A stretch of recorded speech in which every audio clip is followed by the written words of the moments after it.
The Galactic Council Chamber had witnessed many historic moments in its 3,000-year existence. Treaties signed in blood-red ink, declarations of war that shattered star systems, and peace accords that ended centuries of conflict. But today, as representatives from 47 species gathered in the crystalline amphitheater orbiting Nexus Prime, something unprecedented was about to unfold. At the center of the chamber stood Warlord Krexthor, his massive frame towering 8 feet above the polished obsidian floor. His chitinous exoskeleton gleamed under the artificial suns, each plate scarred from 100 battles across the outer rim. The Vorthak warrior king had conquered 17 systems in the past decade, his name whispered in fear across half the galaxy. Today, he had come to claim what he believed was rightfully his: dominion over the contested Terran territories. "The human infestation ends today," Krexthor's voice boomed through the chamber, his 4 vocal cords creating a harmonious roar that made the crystal walls vibrate. For too long, these soft-skinned mammals have defied the natural order. They possess no claws, no armor, no venom, yet they dare to stand among the galaxy's apex species.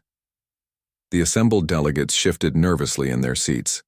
The Zephyrian bird people ruffled their iridescent feathers, while the slug-like Mokari secreted anxiety pheromones that filled their section with a sickly sweet odor. Even the proud Centaurian Empire's representatives, beings who had never bowed to anyone, seemed unsettled by the warlord's presence. Krexthor continued his tirade, his voice growing louder with each word. "Humans are weak. Their bones break, like twigs. Their skin tears like paper. They live for mere decades while we live for centuries. They have no right to the stars." Ambassador Sarah Chen sat quietly in the human delegation section, her hands folded peacefully in her lap. At 53, she was considered elderly by her species standards, her graying hair tied back in a simple bun. She wore no ceremonial armor, carried no weapons, and bore no marks of genetic enhancement. To many in the chamber, she appeared to be exactly what Krexthor described: a fragile, insignificant creature. The warlord's voice reached a crescendo that shattered several of the chamber's decorative crystals. "I have slaughtered millions across the galaxy. My fleets have turned entire worlds to ash. No being in this chamber can stand against the might of Krexthor the Conqueror." As the echoes of his roar faded, a profound silence fell over the assembly. Every eye turned toward the human delegation, waiting for their response. Would they flee? Would they beg for mercy?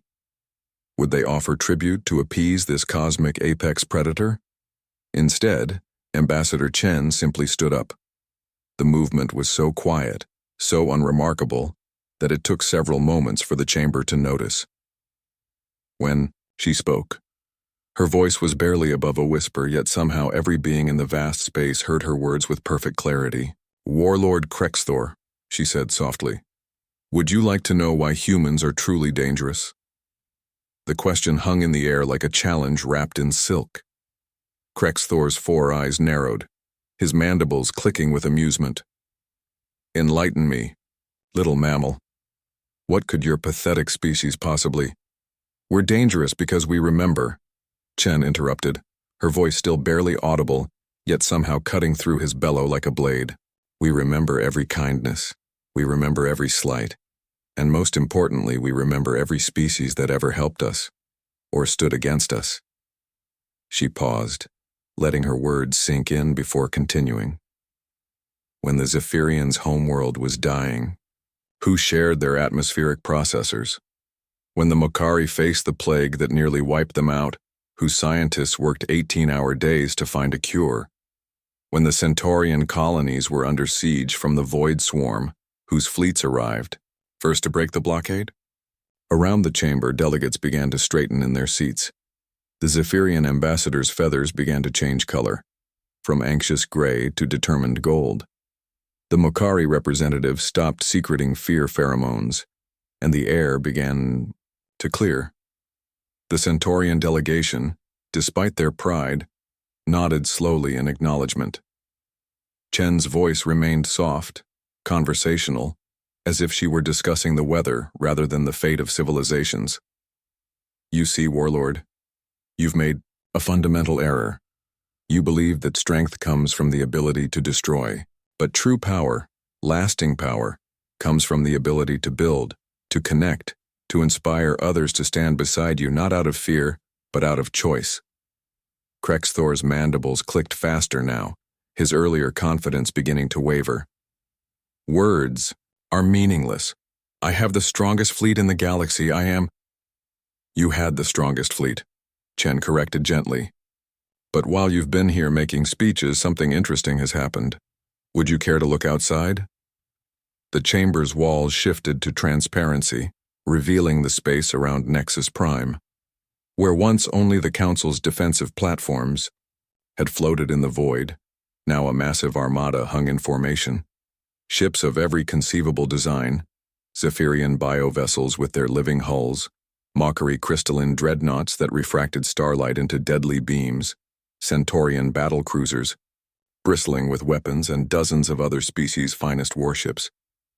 At the center of this multi-species fleet floated a single human vessel, not the largest, not the most armed, but clearly the flagship around which all others had gathered.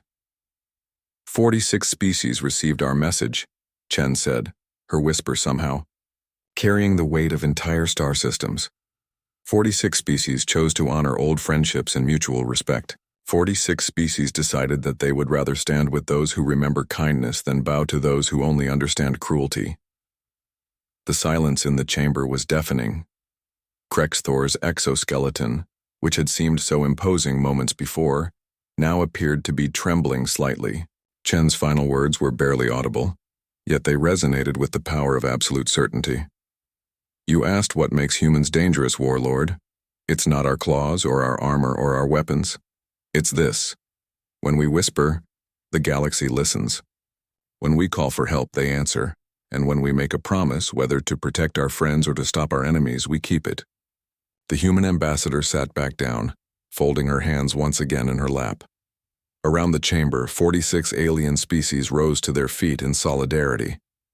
In the face of such quiet, overwhelming power, Warlord Krexthor the Conqueror did something he had never done in his 3 centuries of life. He stepped backward. And in that moment, the galaxy learned that sometimes the most devastating weapon isn't the loudest roar. It's the whisper that commands the storm.